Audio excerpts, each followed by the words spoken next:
Evangelho segundo o Espiritismo é o capítulo 19, o capítulo 20, tópico 1, os trabalhadores da última hora. Fiquei meditando hoje sobre essa passagem, que a gente já falou de diversas maneiras também sobre esse capítulo, mas eu sempre vejo uma nova brecha, um novo horizonte. Há um livro do André Luiz que narra exatamente isso. Se espere uma palestra de um espírito mais evoluído que vinha de uma outra colônia espiritual, de uma dimensão superior, e quando ele chega para falar, ele fala sobre o Evangelho. E ele menciona exatamente esse aspecto de que a mensagem que Jesus nos trouxe ela é tão perfeita e tão completa que ela é atemporal. E cada vez que a gente lê, a gente tira dali alguma coisa nova que nos fortalece, que nos modifica, que nos engrandece.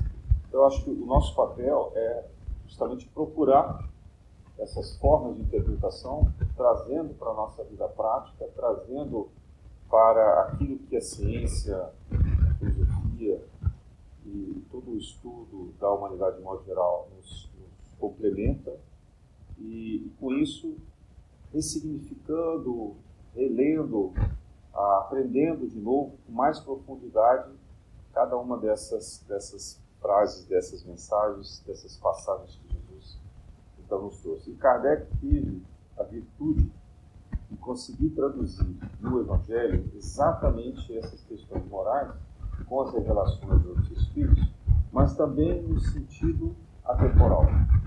Então, embora esse livro tenha sido escrito há aproximadamente 150 anos, ainda assim ele permanece atualizado e nos traz inúmeras revelações cada vez que a gente lê. Bom, os trabalhadores da última hora faz parte daquela mensagem de Jesus em que ele, trabalhando com as parábolas, indica um senhor que passa no vilarejo e convida, recruta, na verdade, trabalhadores para a sua obra. Faz isso de manhã, logo cedo, depois ele retorna ao meio-dia, e no final do dia ele volta ali e recruta os que tinham sobrado, os que tinham restado. Na hora de fazer o pagamento, ele paga o mesmo valor, a mesma quantia. E, obviamente que alguns que tinham sido chamados para a primeira hora reclamam, acham injusto. E ele simplesmente diz, mas não foi esse o preço combinado? Injusto seria se eu não tivesse compaixão por aqueles que não conseguiram o trabalho. Há muitas maneiras de interpretar essa passagem. Eu gosto de olhá-la da seguinte forma. Muito provavelmente, com os primeiros trabalhadores, ele já supriu a necessidade que ele tinha do trabalho em si, da colheita que era necessária. Mas esse senhor, ele tinha uma compaixão por aqueles trabalhadores que precisavam levar para casa o seu sustento. Então, o que ele faz? Ele retorna ali para ver se outros já tinham conseguido o trabalho ou não. Porque, obviamente, tinham outros senhores. Isso devia ser uma praça comum para recrutar trabalhos diaristas. Então, ele espera que eles consigam outros trabalhos. E aí, quando ele vê que o grupo ainda estava grande, ele resolve levar mais um pouco para auxiliar na colheita. E no final do dia, ele se compadece com aqueles que não conseguiram trabalho. Então, ele leva eles também. Então, há aqui, de cara, uma mensagem muito interessante que nos chama a atenção para a diferença da necessidade e da caridade. E também da caridade silenciosa.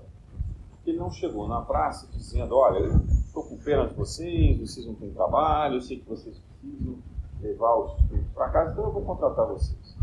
Ele não fez nenhum anúncio. E ele só esclareceu porque ele foi interrogado, ele foi questionado sobre o critério de justiça dele. E além de não se engrandecer, ele dá como resposta também uma lição importante para aqueles trabalhadores que, no fim, se mostraram gananciosos, né? Já tinham conseguido o trabalho, mas se sentiram injustiçados. Então, essa é uma lição moral de superfície já, cara, que a gente vê. Uma pessoa verdadeiramente justa e, ao mesmo tempo, compassiva, capaz de sentir, se colocar no lugar do outro, pela empatia, e de tomar uma atitude que é diferente dos nossos dias, onde talvez a grande maioria de nós se torna muito compassivo nas redes sociais, fazendo curtidas, compartilhando, comentários. Mas atitude mesmo, são muito poucos aqueles que conseguem fazer e praticar. Jesus nos mostra, dessa maneira, a importância de a gente ter uma atitude na caridade. Não basta apenas o pensamento, a oração. Ele podia ter passado ali, recrutado alguns, já tinha feito a sua parte, pagando um salário justo, e ter feito uma prece, né? Recorrendo então ao Criador e à espiritualidade maior para que auxiliasse aqueles que estavam ali desamparados. Teria sido um gesto de enorme grandeza. Ele não precisava extrapolar, ele não precisava ir além.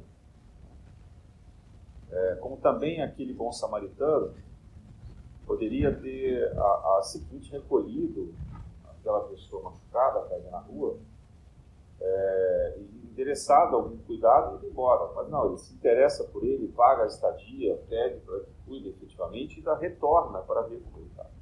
Então, Jesus procura nos dar o exemplo de que essa atitude ela tem que ir além. Se a gente quiser viver o Evangelho, a gente precisa fazer mais. Não adianta fazer apenas aquilo que está ao alcance das mãos.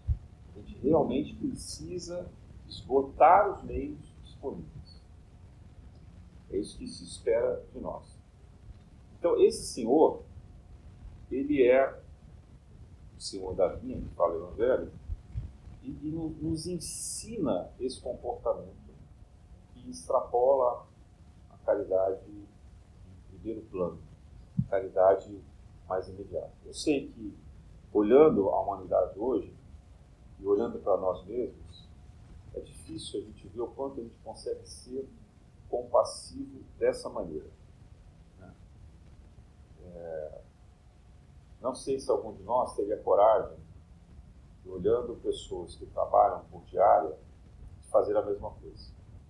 O Evangelho não nos diz se esse Senhor da vinha era rico.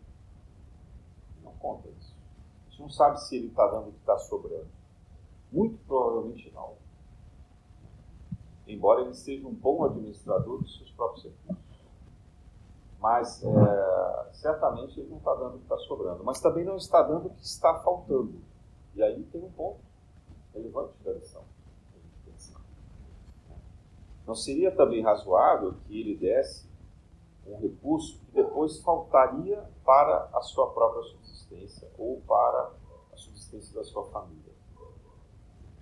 Então não adianta que a gente pratique uma atitude fanática, cega, que nos leve a não ter como sobreviver pelo bem que a gente faz. A gente pode até sobreviver juntos.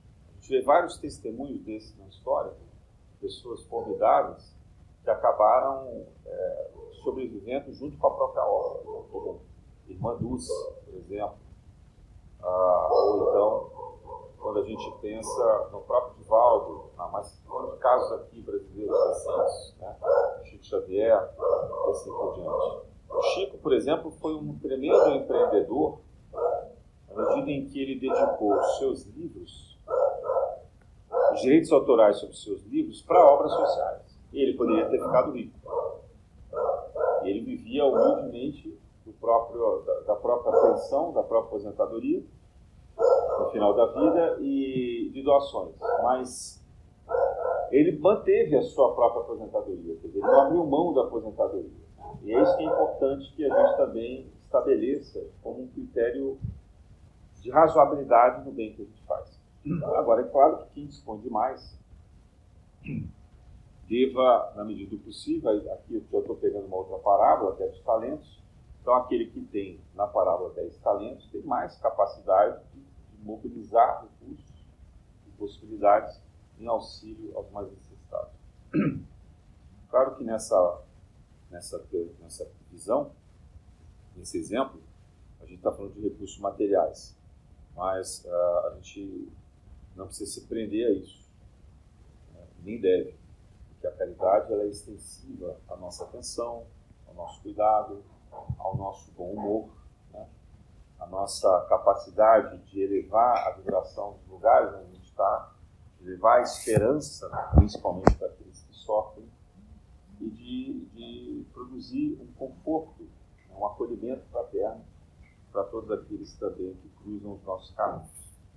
Então, nesse sentido, a mensagem de Jesus é pela caridade, mas é uma caridade que se faz plena, não é uma caridade qualquer, né? É uma caridade que se faz plena. E é importante a gente observar que a maioria das religiões, quando trata a respeito da caridade, fala sobre aquilo que, eu não vou dizer que é aquilo que sobra, porque no Evangelho também já fala do óbolo da viúva, mas fala muito de uma caridade que ela simplesmente preenche um vácuo, preenche um vazio, né? Um exemplo, a gente tem um horário disponível durante a semana e aí com esse horário a gente resolve fazer um trabalho voluntário. Então, ótima decisão, excelente trabalho, é caridade, mas a gente ocupou um vazio. Tem diferença? Quer dizer, para o Evangelho, o ideal seria que a gente melhorasse a administração do nosso tempo e conseguisse ainda mais disponibilidade. Quer dizer, que não simplesmente preenchesse o vazio. Porque nesse vazio que a gente preenche, a gente também traz uma satisfação pessoal para nós. Todo ato de caridade produz em nós, em diversos estudos científicos que falam isso, a caridade produz uma endorfina e outros hormônios. Você provocar uma gentileza, você fazer o bem a alguém, de qualquer forma, não te dá tanta satisfação em termos de contentamento psíquico, quanto um presente que você se desse a si mesmo, né? Estou falando aqui de um exemplo de estudo psicológico. Compararam um grupo de pessoas que, para poder melhorar a autoestima e a satisfação, eles recebiam um cartão e podiam fazer compras de shopping, né? E aí, de fato, eles voltavam relativamente felizes. Naquele dia, subia lá os hormônios, né? Só que no dia seguinte, quando eles voltavam, eles retornavam para o exame, o teste, os níveis de endorfina, de dopamina, etc., tinham retornado ao anterior, ao nível antes da compra. Eles ficavam repetindo a compra, e sempre que eles ganhavam um presente, que eles compravam alguma coisa, eles subiam de novo os hormônios, e aí passavam um tempo, no dia seguinte baixava. Eles iam fazer um outro teste. Ao invés deles comprarem um presente para eles ganhavam o mesmo valor, o mesmo cartão, mas eles tinham que comprar um presente para outras pessoas. E eles podiam escolher o que fazer. Podia ser um presente para alguém querido, podia ser um presente para alguém que necessitasse na rua, uma doação para uma entidade de caridade, o que eles quisessem fazer.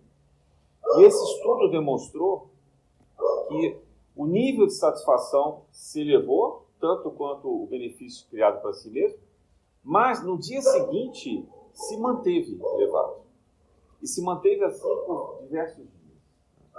Foi uma experiência realizada nos Estados Unidos, por psicólogos, que tratam sobre o benefício da caridade. Então, fazer a caridade é algo que nos produz um bem-estar. Quando eu digo que a proposta do Evangelho de Jesus não é apenas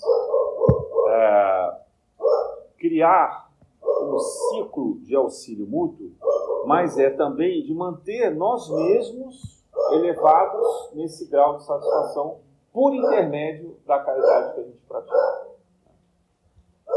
é algo que modifica, que quebra todos os paradigmas. Dizendo assim, olha, ao invés de você permanecer egocêntrico, egoísta, voltado só para você mesmo, para o seu bem-estar, faça uma caridade, faça um bem para outras pessoas. E esse bem irá produzir em você a sensação de contentamento.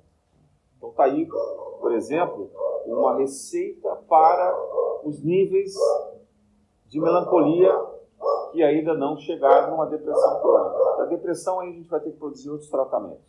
Mas naquela tristeza, aquela angústia que nos persegue a todos, né, é importante que a gente consiga fazer essa passagem do hábito, da prática da caridade. E, por conseguinte, se estabelece de uma forma que produz em nós esses níveis elevados de satisfação e bem-estar. Bom, mas o Evangelho vai além. Então ele diz assim, se nós, ao praticarmos a caridade, nos sentimos melhores, porque produzimos mais hormônios favoráveis da alegria, chamado da felicidade, então isso só foi para nós. Então, o primeiro grau da caridade é só para nos preencher, para nos satisfazer. Por mais que a gente produza o benefício, ele ainda não é, digamos assim, revolucionário. Ele ainda não é transformador da sociedade. Então, a maneira que Jesus nos propõe é que a gente vá além. Que a gente, de fato, seja capaz de reorganizar, não vou dizer a palavra sacrificar, porque todo mundo interpreta errado isso, mas de se reorganizar, né, de modificar as prioridades e de começar a olhar o outro da forma que precisa. Bom, qual é a principal escola, diria até biológica, que a gente encontra para esse exercício, esse aprendizado sobre essa caridade que vai além? Né? É a maternidade, né? Principalmente nos primeiros anos de vida.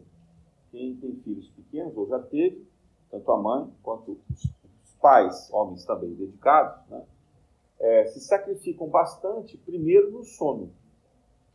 Então muda completamente a carga horária de descanso, porque a criança dorme em horários alternativos, dorme pouco, acorda para mamar, né, com dor, ou às vezes com algum engasgo, ou às vezes com alguma necessidade de colo, ou de trocar a fralda, e assim por diante. E aqueles primeiros meses, né, do bebê dão muito trabalho.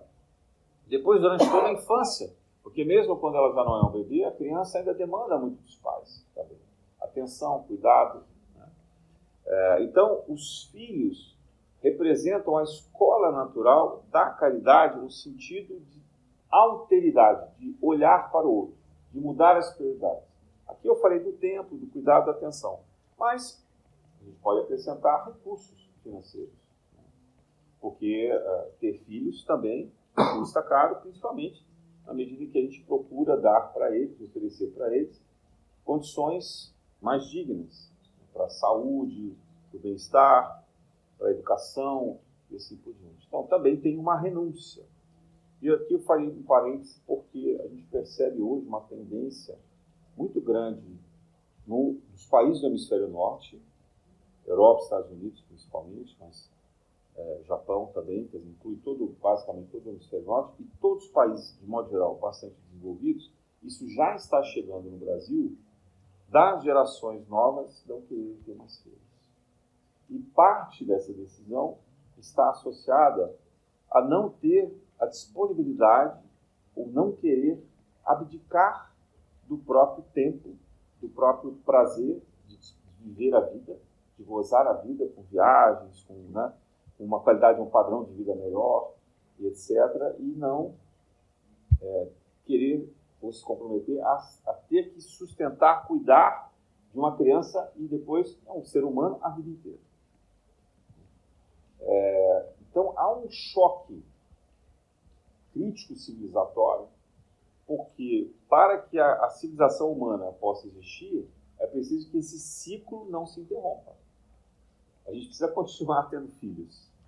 A gente precisa continuar trazendo espíritos para a Terra. Né? Eu falei aqui primeiro do nível material, para que a civilização aconteça.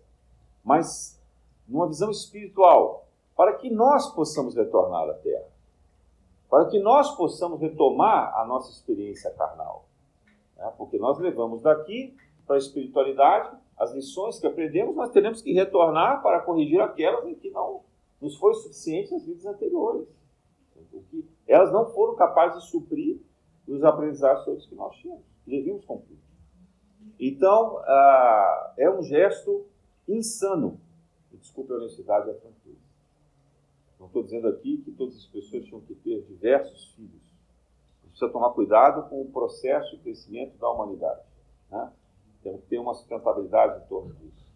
Mas as decisões abruptas dos países, das nações, de não terem filhos, vai produzindo um envelhecimento da população com mais qualidade de vida, então vivendo mais. Então a população hoje do hemisfério norte facilmente chega aos 80, aos 90, aos 100, ultrapassa 100 anos, né, desses países desenvolvidos, com um padrão de vida razoável, bastante razoável, até de saúde e bem-estar, porém não tem descendentes.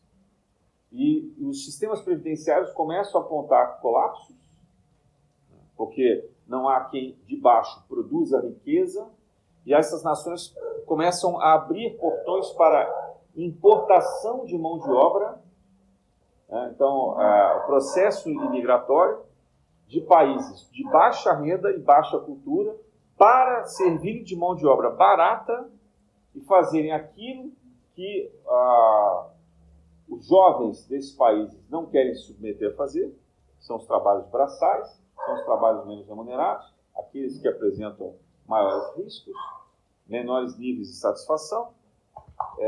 E aí, diante disso, enfrentam uma outra crise, que é o choque de cultura, porque muitos desses trabalhadores carregam consigo as suas tradições culturais, tradições às vezes opostas às crenças tradicionais desse país, né?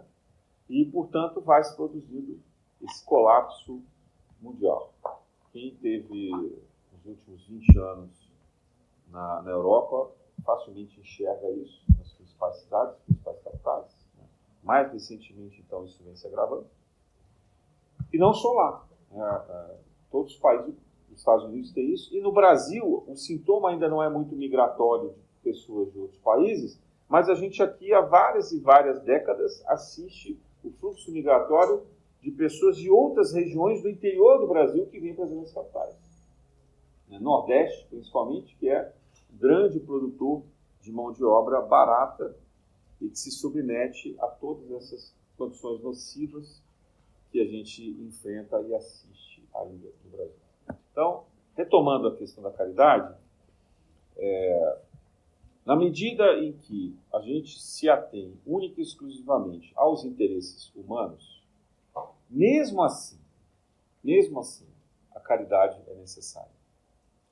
Mesmo que a gente não acreditasse em nada de espiritual, mesmo que a gente não acreditasse na reencarnação, para que a civilização humana possa continuar existindo, continuar se aprimorando, é necessário que haja a renovação das pessoas. E com mais qualidade, com mais segurança, com mais bem-estar, cada vez mais, com mais dignidade. Né? Mas, então, onde está o paradoxo?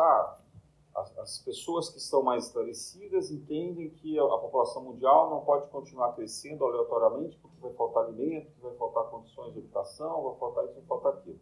Então, eles param de ter filhos. Mas toda a camada mais pobre, mais ignorante da Terra, que fica no hemisfério sul, continua, às vezes, tendo 5, 10 filhos. Né? Que é o que acontece ainda em países da África, que acontece no país da Índia. A Índia é um país que tem um crescimento populacional bastante acelerado. Hoje ela já está, se já não bateu a China, ela está muito próxima de superar a China em número de habitantes.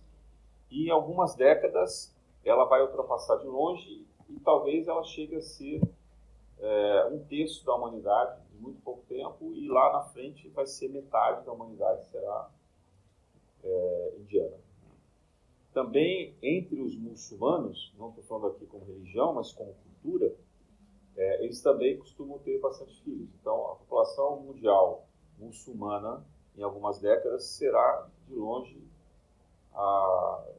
aquela que irá ter o maior fluxo de pessoas de filiações religiosas em comparação com o Ocidente e outros lugares.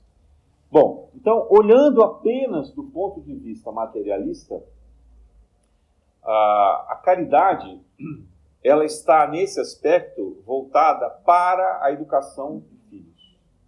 Então, para ter filhos. E quando eu digo ter, não necessariamente biologicamente, porque hoje é perfeitamente possível que se possa adotar, cuidar de outras crianças de outras maneiras. Então, a gente precisa ter essa consciência. E essa é também a primeira escola de caridade, porque exige de nós que a gente abdique do tempo, abdique dos recursos, e que a gente mude as nossas prioridades e passe a se concentrar na necessidade daqueles que não têm condição de sobreviver sozinhos. Bom, e o inverso? Né?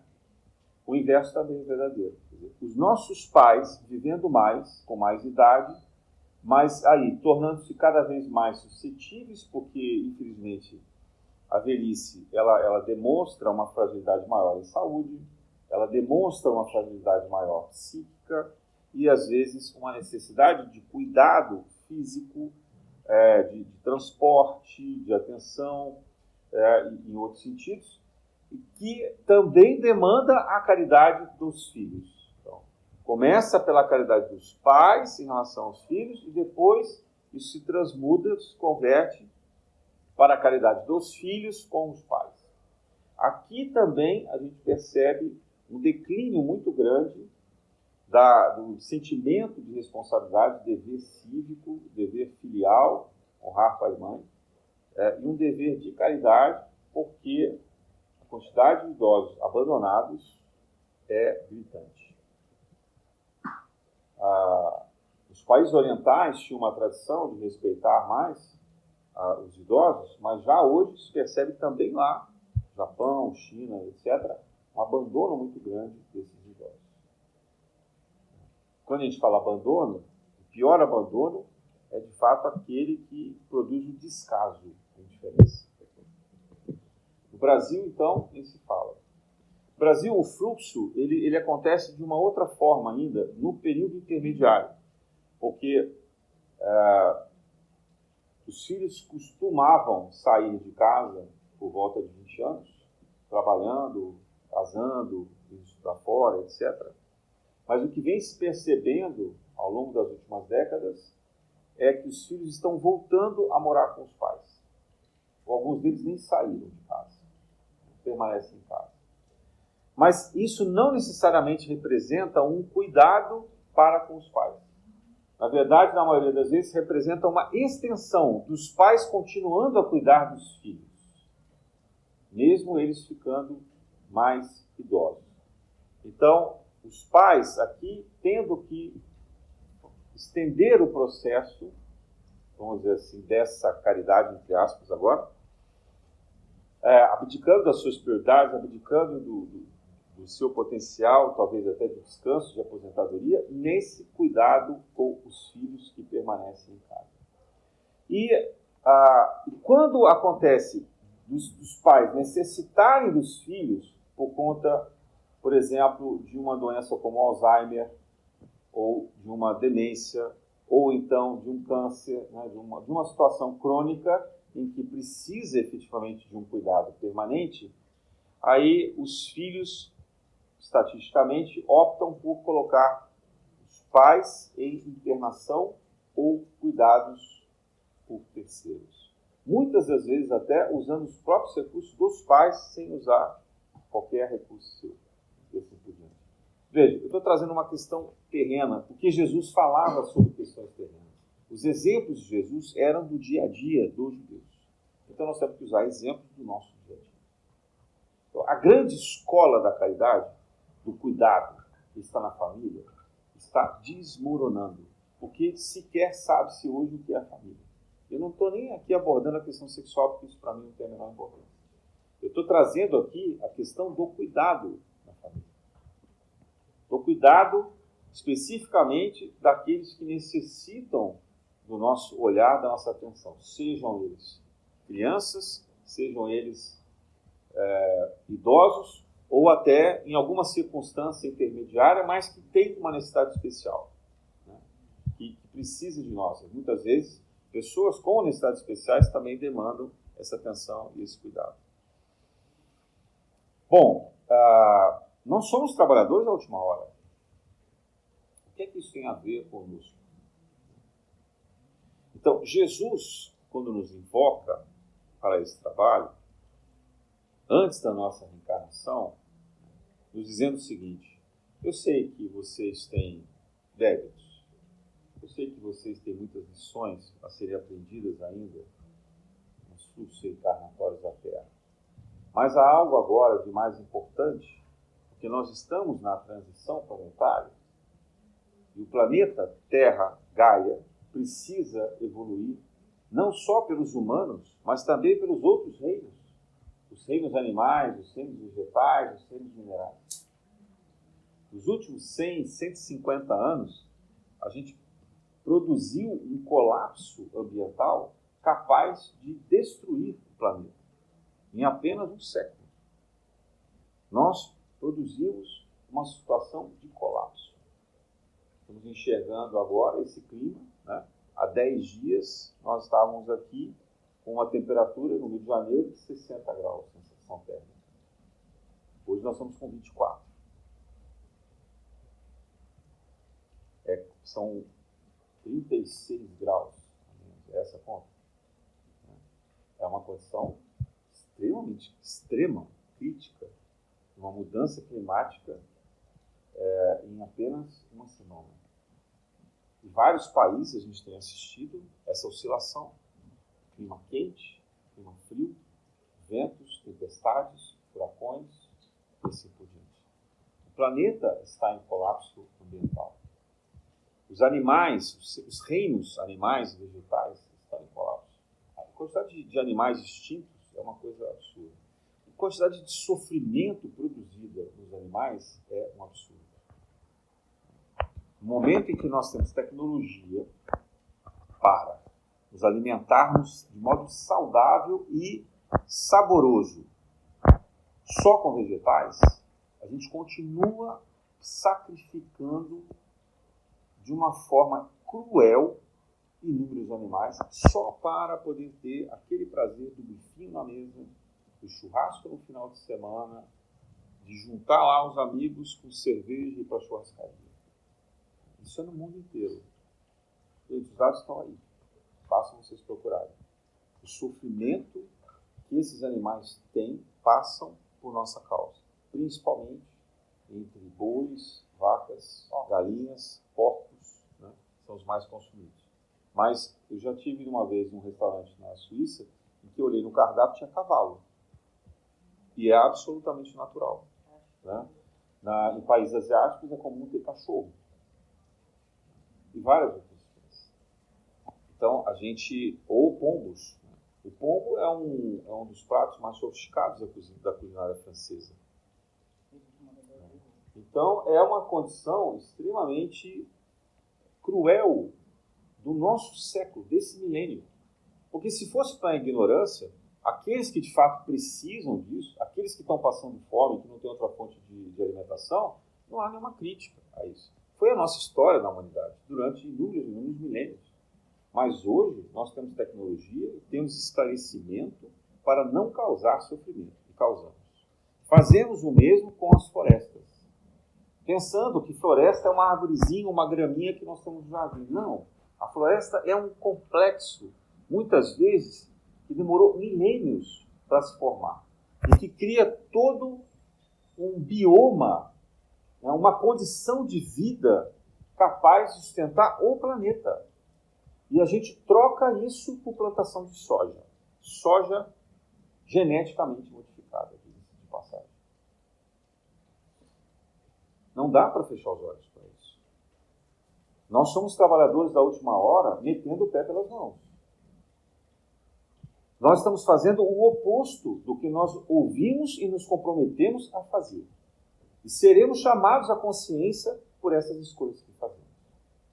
Não há mais tempo de fazer a mudança. Não dá para estender mais as escolhas que precisam ser feitas agora. E se olharmos os minerais, as nossas águas são podres. Podres.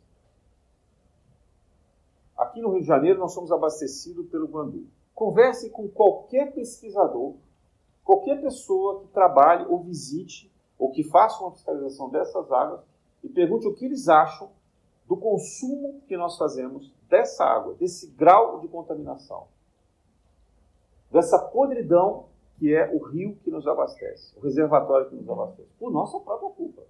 Por nossa própria culpa. Porque somos nós que produzimos lixo e nós que contaminamos o ambiente. Os mares estão repletos de resíduos plásticos, para não falar de outras coisas tóxicas. Se alguém visita aqui, recomendo que façam isso. A Baía da Guanabara. Pegue uma balsa aqui e vá na direção de Paquetá. Veja a quantidade de resíduos produzidos pela refinaria e suas empresas afins, coligadas ali. Fora o esgoto e fora o óleo derramado pelos navios. A Baía de Guanabara é um cemitério de embarcações que só produz mais e mais poluição num lugar onde não tem vazão do lixo produzido ali. Mas todo o nosso sistema marítimo está contaminado. Já não há mais peixes. Eu estive uma vez em Portugal, naquela época eu ainda comia bacalhau, e fui perguntar no restaurante onde eu estava, para o garçom, se aquele era um bacalhau do Porto. E o garçom riu para mim. E disse assim, bacalhau do Porto? Nós não temos bacalhau no Porto há muitas décadas. Eu falei, ué, mas no Brasil a gente compra bacalhau do Porto. Ele disse, não, vocês compram bacalhau da Noruega. Que o Porto importa da Noruega e vende e exporta para o Brasil. Quer dizer, a pesca foi tão predatória em Portugal que não há mais bacalhau. E o mesmo acontece no mundo inteiro. No Japão, a disputa é pelo atum. Tem vários documentários sobre isso. Procurem para assistir. Nós estamos destruindo os corais. O país que mais fala sobre isso é a Austrália. Tem até um desenho, que é Procurando Nemo. Se vocês forem assistir esse desenho, bem antigo, mas muito bom, fala exatamente do risco da destruição dos corais na Austrália. Os corais são a fonte mais importante da produção de oxigênio e de limpeza dos oceanos. E nós estamos destruindo. Quanto cada um de nós produz de lixo? Gente, nós somos trabalhadores da última hora. Nós viemos aqui para consertar os erros e não para piorar. Então, quando a gente fala de caridade, a alteridade é também a alteridade social. De novo, é para ir além. Ah, mas eu não consigo parar de comer carne. Claro que consegue. Claro que consegue. Vou dizer mais, vai ser mais barato. Vai ser mais barato. Porque não precisa comprar comida industrializada vegana. E não tem essa história de, eu vou parar um dia, depois eu paro o outro. E tem mais também. Já está demonstrado pela ciência que quando você deixa de consumir produtos processados, carne é um alimento processado, açúcar é um alimento processado, quando você deixa de comer alimentos processados, você diminui os níveis de ansiedade e os níveis de melancolia, tristeza. A Matiz nos diz, o animal quando está no abatedouro, ouvindo o grito dos animais da sua própria espécie, vendo a dor e o sofrimento que eles passam, eles entram numa dor e num pânico profundo, e contaminam o próprio sangue, como nós fazemos com o corticoide. Nós fazemos isso quando nós estamos estressados, a gente lança corticoide no nosso sangue. Pode medir. Os animais passam pelo mesmo problema. Só que aquele sangue está onde? Na picanha que a gente compra no supermercado. O sangue não é eliminado. O corticoide não é eliminado. E eu não estou nem aqui falando dos antibióticos, da alimentação extremamente irregular. que eles colocam lá para eles, para poder engordar rápido, para poder curar de doenças e assim por diante. E isso vale para peixe também, e vale para qualquer outro tipo de animal. Então, é um momento de mudança. Não adianta se dizer espírita, seguidor do evangelho, praticante da caridade, se a gente não é capaz de fazer a caridade na mesa, na geladeira. Chega de cemitério. Olhem para a sua geladeira, olhem para a sua despensa e vejam se aquilo que foi compromissado na reencarnação está sendo agora praticado. Me desculpem se eu estou ofendendo alguma suscetibilidade de vocês, mas o meu papel aqui é de esclarecimento. E o esclarecimento é pela verdade, porque é a verdade que liberta. Não adianta a gente escamotear aquilo que tem que ser transformado. E aqui, nessa sala, e fora daqui, quem nos ouve, não é capaz de dizer o que seria uma mentira que não pode praticar esse ato de caridade. Mesmo aqueles que têm dificuldades de produção de assimilação de ferro, mesmo aqueles que têm necessidade de absorção de vitamina B e assim por diante, todas as outras coisas que são muito pregadas, apregoadas, como se a carne fosse a maior fonte delas, podem substituir isso por suplementação. Suplementação vegetariana, suplementação vegana. Raríssimas exceções. Raríssimas exceções. Eu não posso dizer para uma pessoa de população de rua que ela vá ter uma dieta vegetariana ou vegana, porque ela não dá nem para fazer dieta. A dieta dela é a falta de alimento. Então ela vai comer o que tiver disponível, o que ela achar, como a gente assistiu durante a pandemia, as pessoas indo pagar por restos de carne que antes eram jogadas fora e os açougues passaram a cobrar o osso, principalmente. Então, essas pessoas que estão num estado profundo de fome, elas vão comer o que tiver. Porque elas ainda estão num estado primitivo anterior ao nosso. Mas, aqueles que têm um grau de esclarecimento, de informação disponível, não poderão dizer a si mesmos que deveriam usufruir do benefício desses alimentos, ou da poluição, ou da produção de lixo, ou do desmatamento, ou até mesmo de ficar alheio, omisso a esses atos.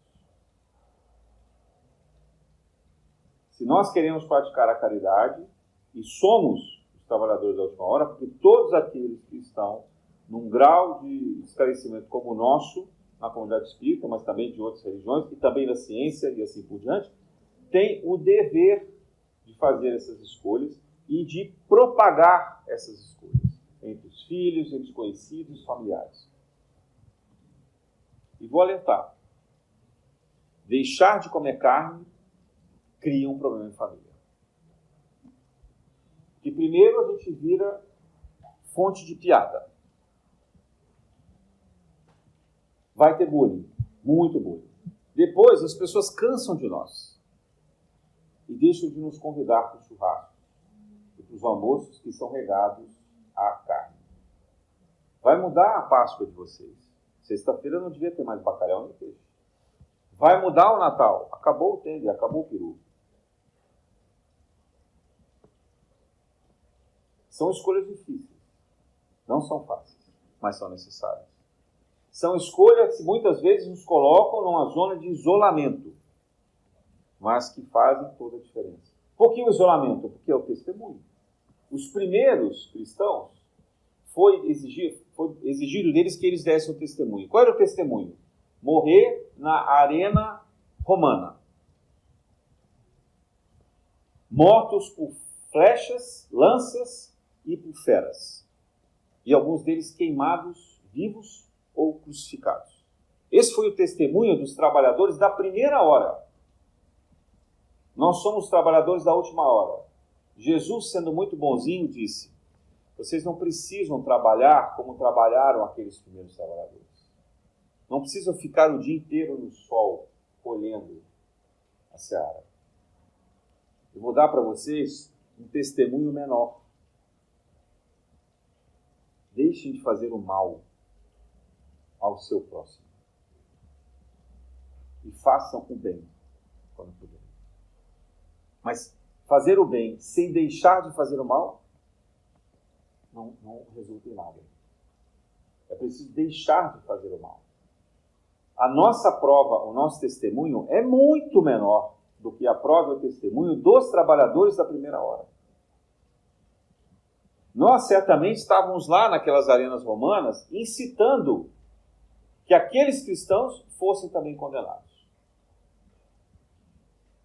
Muito provavelmente nas guerras chamadas santas, como cruzadas, as guerras de perseguição entre católicos e protestantes ao longo do mundo, em vários reinos, em várias épocas, depois, mais recentemente, aqui de novo contra os muçulmanos e os ocidentais, ou judeus e palestinos e assim por diante, isso também representa um resquício da nossa maldade.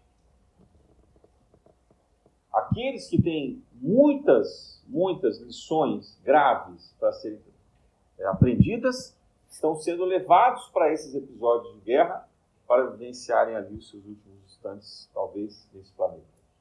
Mas nós aqui estamos distantes dessas guerras. Para nós é pedido que a gente deixe de fazer o mal. Para nós é pedido que a gente se atente a olhar, como disse São Francisco, o nosso irmão animal, o nosso irmão vegetal, o nosso irmão mineral. O nosso corpo humano tem aproximadamente 70% de água. Essa água, eu disse a vocês, está contaminada em todos os lugares. Dos lençóis freáticos, a chuva ácida que cai, com resíduos plásticos. Sabia que já foi detectado resíduo plástico em chuva? Eu nem sabia que o plástico podia evaporar junto com a gota de água. Deve ser isso. Está na atmosfera. E aquele vapor condensa. E quando cai, traz os resíduos plásticos. Então, o nosso corpo, 70% do nosso corpo está contaminado. Mas dá tempo ainda dá tempo. A natureza é sábia. A gente pode modificar. Mas se nós não fizermos hoje, não é amanhã, daqui a 3 semanas, daqui a 5 anos, é hoje. Se nós não mudarmos as nossas atitudes, quando nós retornarmos à encarnação, nós herdaremos aquilo que plantamos. Nós vamos colher o que plantamos. Se não for nessa terra, vai ser em outro lugar. Mas nós vamos colher o que nós plantamos. E as lições terão que ser aprendidas, porque ou a gente aprende pelo amor, ou a gente aprende pela dor. Não tem outra forma. Não é assim que a gente educa os filhos. O castigo serve para quê? Claro que ninguém deve bater em nenhuma criança. Mas os pais que às vezes precisam ensinar os filhos, eles precisam tomar uma atitude severa. Ou a escola que reprova o aluno. Né? Ou o empregador que demite o seu empregado. As lições têm que ser aprendidas, às vezes a duras penas. Mas elas primeiro podem ser aprendidas pela amorosidade. Então lembremos dessa condição, porque muitos de nós esperam que os trabalhadores da última hora sejam pessoas missionárias, lindas, maravilhosas, praticando o bem e a caridade, e que nós vamos usufruir desse trabalho deles. Que eles vão satisfazer as nossas carências mais íntimas, trazendo revelações, trazendo exemplos, vivências maravilhosas, criando comunidades evangélicas ao redor do órgão. Não, os trabalhadores da última hora são aqueles que vêm fazer o trabalho pesado. Começando por si mesmos. Só que esse trabalho é muito mais leve, o testemunho de dor, de fé, é muito menor do que os primeiros cristãos.